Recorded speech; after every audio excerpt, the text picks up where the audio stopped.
Hello, and welcome to the Vision Mission. Today we have three really special guests here from CCVI, and I'll have you guys all introduce yourselves and tell us a little bit about what your positions are and what you do in that. My name is Abbey O'Neil. I am an occupational therapist at CCVI. So as an occupational therapist, my job is to help all of our little friends build the skills they need to be independent in their day-to-day lives. So help them learn things like eating, playing, all that fun stuff. I'm McCarthy. I'm a speech-language pathologist here. My goal and my job with our kiddos is to help them communicate in the most effective way, whether that be with a device or symbols, sign language, with their speech, just help them advocate for themselves. My name is Sarah Smith, and I am a teacher for the Visually Impaired here at CCVI. Right now, I am with our 2- and 3-year-olds in the first classroom. As a TVI, it is my job to help our students use their vision that they have. And for some of our students, if they might not have that, then introducing those Braille skills and those compensatory skills. So along with a lot of other things too. Of course. So you guys all have very important jobs, it sounds like. We think so. Yeah, right? Yes. Exactly. So you guys are all gathered here today because Abby approached me wanting to talk about assistive technology, and I figured that kind of all falls under being an SLP, OT, of course, and then as a teacher in the classroom. But first I wanted to talk about what is AT? What is assistive technology? Yeah. Assistive technology is really any device, program, modifications that are made to help, in our context, kids participate in their day-to-day life at school or at home with our early intervention program. So AT ranges from no tech, low tech to really high tech. So some of our kids use magnifiers to help them enlarge print. Or sometimes we use no tech, and it's just a black backboard that you can put toys on or different literacy materials to make a high contrast for kids. So it is just really anything that helps someone participate in their school day. Yeah, it's a huge, the way I describe it to parents a lot, or people who are new to our world, is it's a giant umbrella that kind of encompasses anything that you would adapt from what you consider the ordinary to make it accessible for our kids. So a common thing I always think about that is ordinary is you and I would just use a spoon with our cereal, but then I think about all the different types of spoons for the different bodies that we work with. There are curved spoons, there are weighted spoons, there are spoons that you can shake and they won't fall over. So those are all different. Those are all considered AT because they're all adapted for each kiddo's needs. You know what I mean? Okay, yeah. I used to work in a nursing home whenever I was in high school, and they had a lot of the different type of spoon adaptations, the ones that are really big and a lot heavier and easier to hold, stuff like that. So that sounds very familiar. Yeah. Interesting. And so who in just in general would use assistive technology? Honestly, just anyone that had, anyone that particularly would need special accommodations. For us, it's our students with special needs, but it could be anyone that has difficulty doing, Abby mentioned, a daily task, or when I think about speech, any difficulties with communication. AT would be any accommodation, symbols, objects, items that you use to help you do those things. So it really could be, honestly, anyone. Yeah. Or I was just thinking too about as we age, our eyesight tends to get worse. And so a pretty simple universally designed accommodation is that most cell phones, you can enlarge the print, right? And make that text bigger. That would be considered AT, right? But that's something that everyone benefits from. It also applies to physical therapists in the world of positioning, which I think sometimes we don't think about, but the way that kids are positioned really impacts their vision. So we have standers, we have activity chairs that provide full support to kids so that they can participate at a tabletop activity or play different games at recess in different ways. Okay. So, yeah. Just trying to make life a little more accessible. Yeah. Anything to just enhance that communication, allowing students to have that access to learning. So just allow them to be more independent. I love that. That's always important, of course. Right. And so here at CCVI, we work with kids, of course, birth to age 21 with a visual impairment. A lot of other kids come with like other type of disabilities as well. But like specifically for the blind and visually impaired children, like what does AT look like for them? Like what kind of accommodations are those? Do they use like say in the classroom or just like in day-to-day life? We kind of mentioned like the like those environmental factors, those visual adaptations, whether it be presenting materials on a black background, using the blackout curtains to kind of reduce that visual clutter that might be a little bit overwhelming for our students, as well as like the positioning pieces. Some of our students might, not have a wheelchair, so we might have an activity chair for them to use in the classroom. Really getting them in that right position for them to use their vision the best that they can. I feel like Sarah's classroom and all of our classrooms are a really good example. Like we were meeting in her classroom earlier today and I was like, if you walk into a classroom here and at a glance, you might not think like, oh, like this is cute or that's nice. They kind of put curtains over all of the toys so it doesn't look like all messy and crazy. But really, like once you start to point out all of these little accommodations that they have, like those are really AT4 vision. But then on the other side of that, there also is that like higher tech piece, like those specific pieces of equipment. Like you'll see each classroom has a CCTV, which can like magnify print. Like if you're reading a book and a student needs like a picture enlarged, they can put it under there, or it even has like different colors that you can change it to. Or we were talking about like braillers. There's different types of braillers.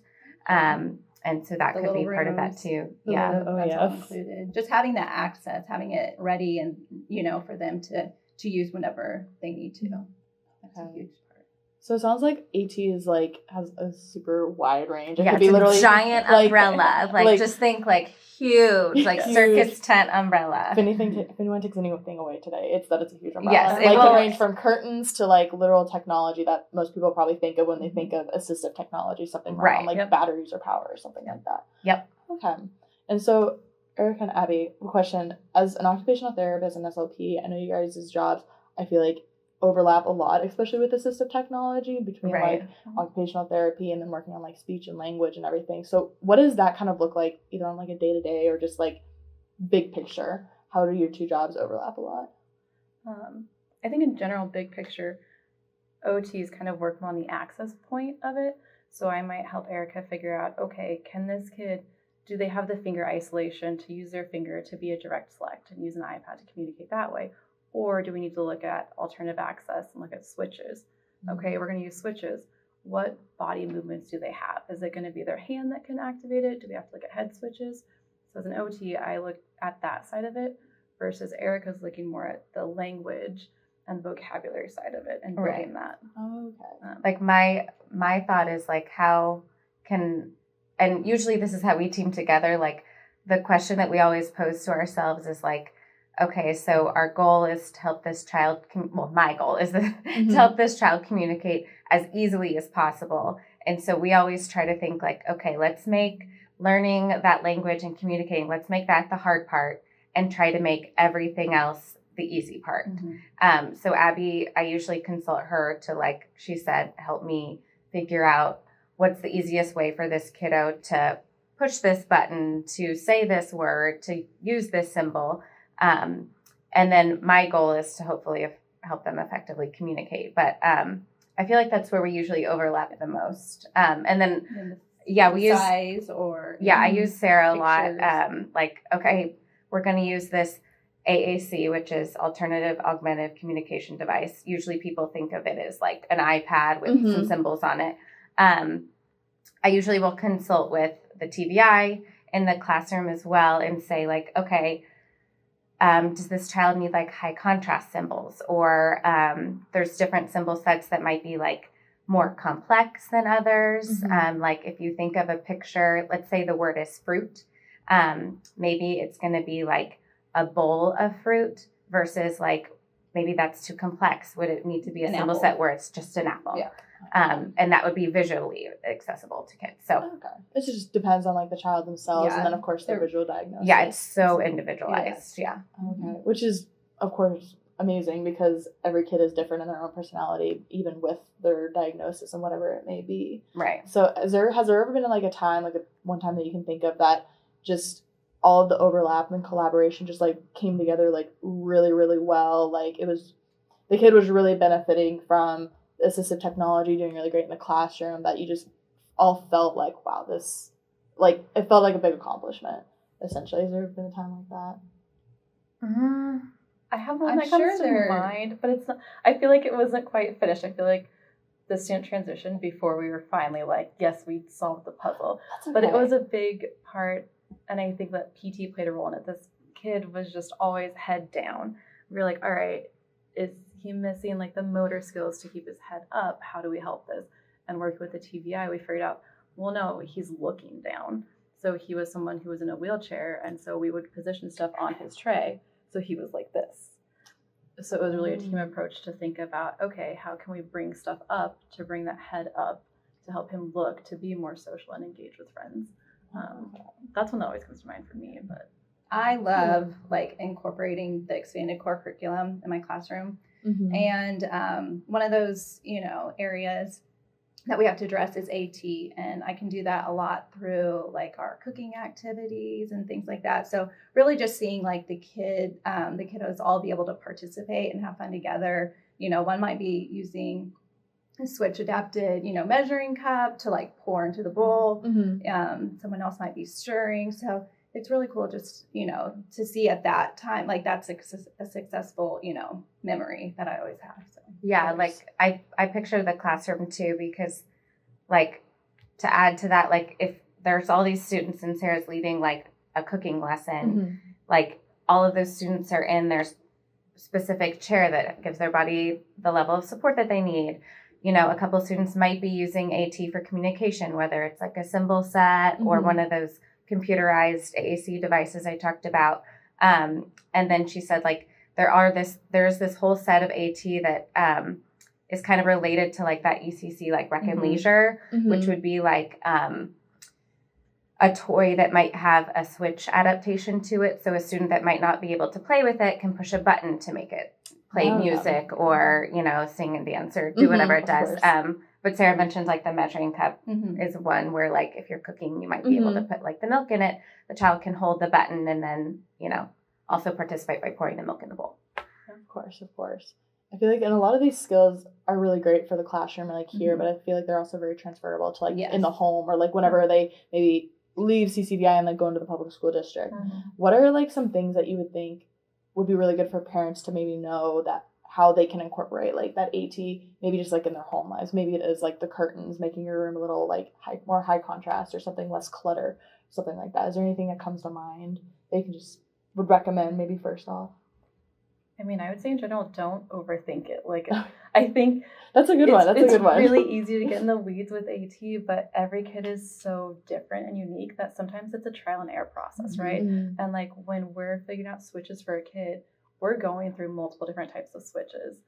So I think as a parent, it's probably easy to get kind of bogged down and feel like you're not doing it right, but like you're trying your best. Just keep trying new things for kids. I think like I would say a lot of where we have used assistive technology is when like a teacher, a therapist, a parent has come to me or to our team and said like, my kiddo is having trouble doing this, or I really want to take my whole family to the pumpkin patch. How can my students say trick or treat when they're taking around their candy bag? Like, what does that look like for my family? And so I think a lot of times like those solutions come from like, I want my child to be able to do X, Y, Z. So those like hopes and dreams that you have for your kid, like that's where I usually see a lot of these like solutions come from. But also I would say like use the resources around you. Like use your team here, use your team that sees you in the home or that you see like outpatient therapy. There's so many people that are here to help and we love to help. But there's also a lot of resources as well that can help. We talked about earlier, a lot of things that say assistive technology like in front of it or say the word like therapeutic in front of it, it's going to be like double the cost of what you want to pay for something like that.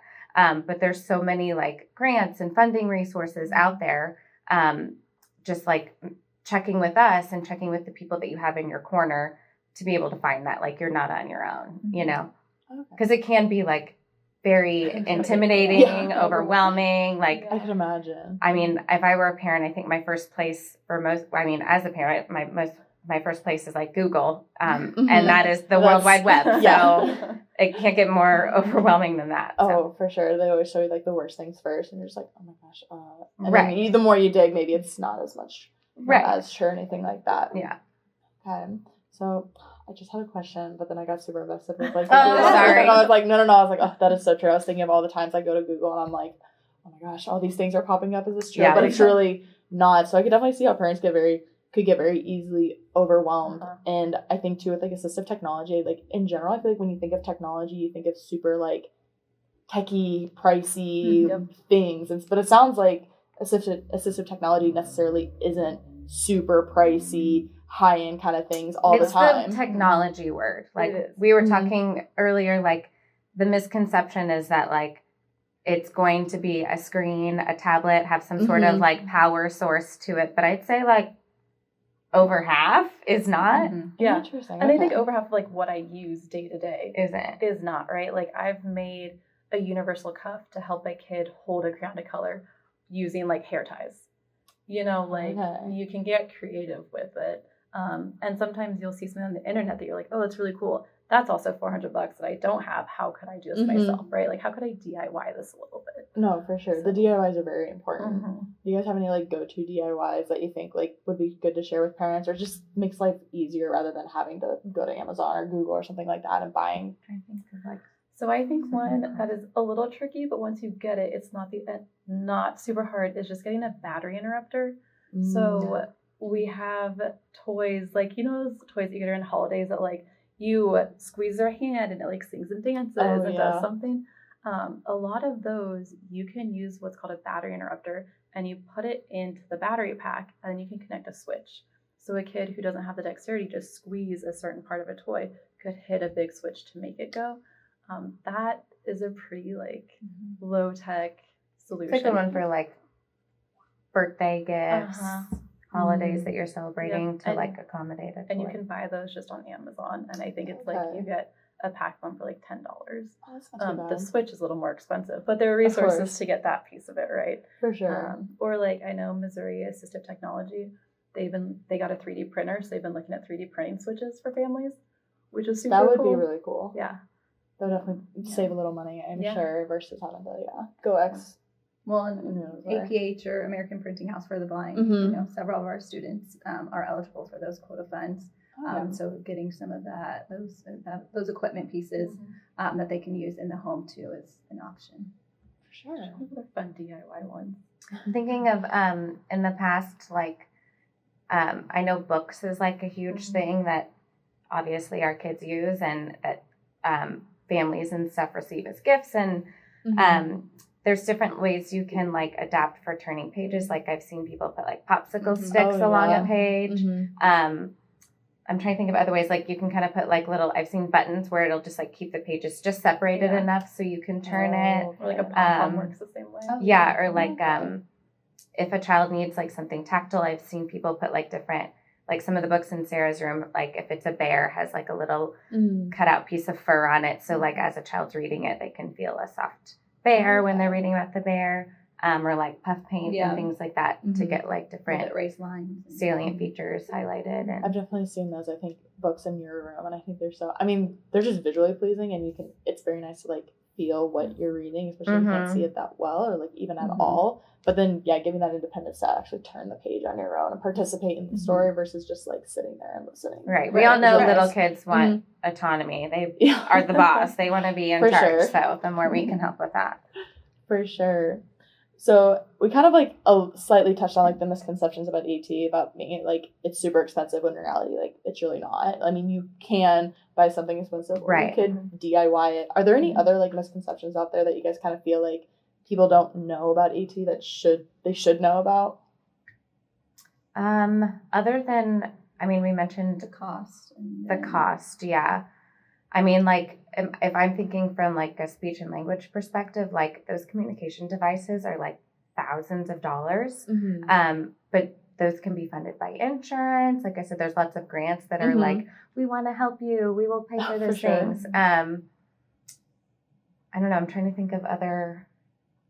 I feel like the biggest one is one we touched on of just like the misconception that assistive technology always means tech, like Mhm. an iPad, a computer of some kind, and that there's just so much more Mhm. to it than that. That's really the biggest one. I know, like, ironically, I am not a techie person. No. And so people Of like course. come to me and I'm like, oh yeah, I'm not that girl. But Sorry, I wish I could I'm help, AT, but I'm not like tech girl. So I'm just the A part. yeah. Exactly. Have you guys like had many moments where like a parent will come to you like asking for help and like trying to figure out like the best way things could be adapted at home, like that do they transfer to school? Like do you do a lot of like that with parents?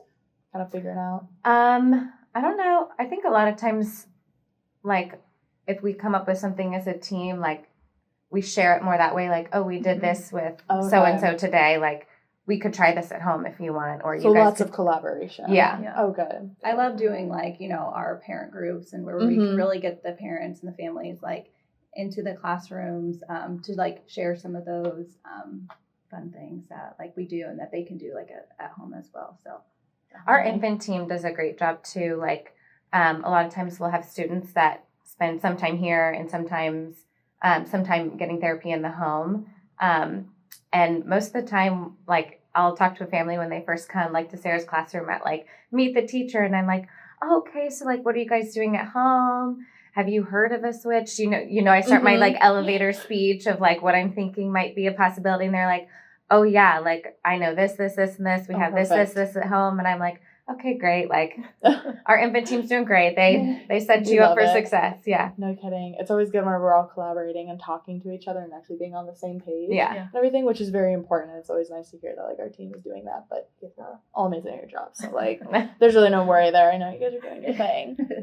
But I mean we already kind of talked about the importance of AT, but I guess I'm learning a lot more like through you guys on like how it's used in the classroom, how it's used at home with speech, how you guys are all like collaborating and just kind of crossing over in this field.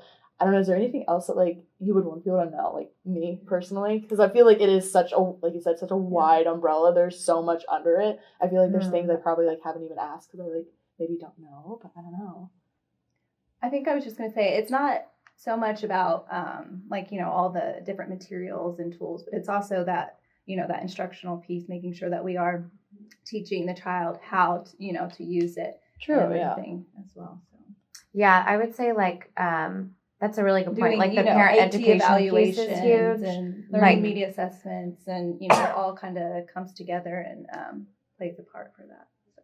And that's Yeah. like through a lot of like trial and error, kind of what you're talking about, like what works, what didn't Right. work, maybe this will do. Okay. Well, like you mentioned, like teaching the kiddo how to use a piece of equipment. Like I know, like if a family gets a new device for their student to communicate, like yes, I work one-on-one with that child, but a lot of it comes with the training with the family too, because we do work with kids. Like parents are in charge, those guardians are in charge. So a lot of it goes with the education of teaching them how to use those things, or like if they did get like a magnifier at home. Or something like that, like teaching them how to use those things. So like everyone in that child's life is equipped to help use those things too. But also we talked about this earlier, like we, AT is kind of like for each individual person, like it's always going to be evolving throughout their life, especially as their skills evolve, as they grow. But like, we work in this early childhood setting. So like a lot of times we try to, sometimes I think too far ahead. Cause I'm like, oh, does this device have, does it talk about like, sports that they might want to play in high school or something? Or does it have like all this literacy things that they might need when they're a teenager? And so I might be thinking too far ahead, but we all are always kind of like looking down the runway a little bit. Like, where's this kiddo going next? How does this fit into like their life down the line? Yeah. That's really good that you guys are looking long term though, not just like what's going to help this kid right now. They're 2 years old, obviously. Yeah, what they're using at the age of 2 may not be the same what they're using at 16 or something like that.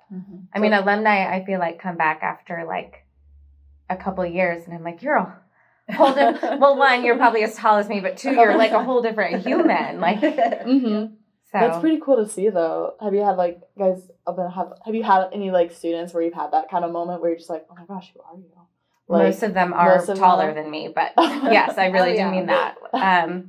No, I mean, I've had some students where like it's kind of exciting from like a speech perspective because they were like maybe not talking and we were kind of using some AAC and now they're verbal, or maybe we hadn't quite figured out the perfect device for them when they left. And then here they are coming in with their device and they're using it and their parents are, posting videos of like, look at them, saying trick or treat or, playing games with their sibling and using their device.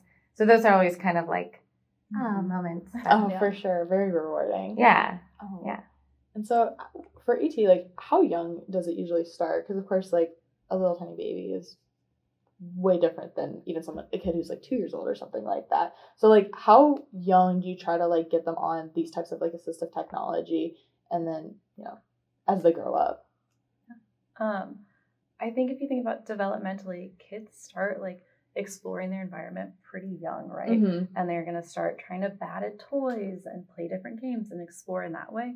So if we have a kiddo who has a complex body and they can't activate a cause-effect toy like their same age peer might, we're going to figure out a way to modify that to meet them where they are and help them begin that exploration process.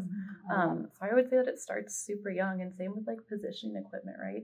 If we have kids who have those complex bodies and need more support for positioning, we're going to modify their chairs to help them get up and see the world in that way. So yeah, I'd say it starts like birth. Really, I mean, zero. That makes sense. Zero. That makes sense though. But I mean, it's really good that it does start that way. And you're not waiting till later when maybe they are verbally or trying to communicate that they can't do something or it's hard for them to do something. It's good to catch it early on. Yeah, and like Erica said, it's going to evolve throughout their life, right? So like what works for them as a 2-month-old is definitely not going to be the same, but you just have to keep growing with them in that. Yeah. Definitely. How interesting. AT is, a whole different world and everything. Well, and like you said, you were at a nursing home. So I used to work at a long-term care facility. Okay, yeah. And same thing. So a lot of the like AT I would use there is somewhat similar to some things I use here, right? So just like across the whole lifespan, you can grow with it. Which is, very interesting. Yeah, being like 2 or 1 or something, and then comparing maybe to something that you're seeing that like the elderly who like 90 are kind of using, and it's different, but kind of the same. Just different ages, everything like that. Everyone wants to participate. Yeah, exactly. Everyone wants to be involved. Yeah, which is good. Part of the group. Yep. Exactly. So, do you guys have any other things you want to like talk about that AT, SLP, being an SLP, being a TBI in the classroom that comes to mind? I mean, I would just say to like families and people out there, if you're overwhelmed by it, just take a deep breath and just like jump in and do your best. I think about when I started here, I didn't know voiceover at all, right? Like that's not something you learn in OT school, like how to use voiceover. But I remember I had a kiddo who was like, I think like he needs to learn this. And so I was on an airplane and I had my phone on and I was like practicing my voiceover. And my husband was like, what are you doing, Abby? I was like, well, I'm trying to figure it out. And like, sometimes you have to play with it yourself to figure it out before you can teach someone else how to use that. So I think as a parent or caregiver, just giving yourself that time to play and explore things yourself too is important. Definitely. That was good. That was a good close. Thank you for summing us up. Right? Yeah. Good ending. Bye. No. Exactly. Well, thank you guys for joining me today. Yeah, thank you. Kind of like, I mean, you guys have a lot of information. I know there's things I probably like haven't asked or like don't quite know, anything like that. But it's always interesting to like hear from your guys' perspective since I'm not in anywhere near your guys' field, but like being able to kind of experience it through you or like come down in the classroom. I kind of like see these like adaptive technologies and like whenever you guys do like activities and like I saw some pictures once about like the cooking and like each kid had like some different type of measuring cup and I noticed I was like, that's so interesting. So it's a very interesting field and I can only hope that like parents find it just as rewarding and interesting being able to like allow their kids to explore like the world in whatever way they can. Yeah. But absolutely. Yeah. Well, thank you guys. Thank you you everyone for tuning in.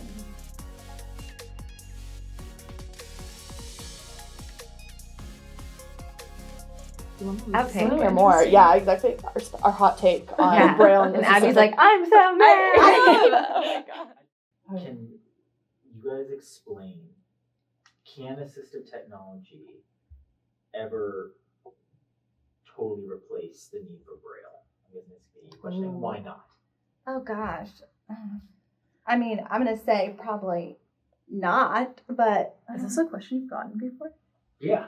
I was very About- specific. Every tour, I was every tour people ask. they about want it. to know if Every AT is single gonna time we walk past replace. the Braille room. Yeah, they're like, we have audiobooks and we have. Oh, That's like that, more of yeah. like a.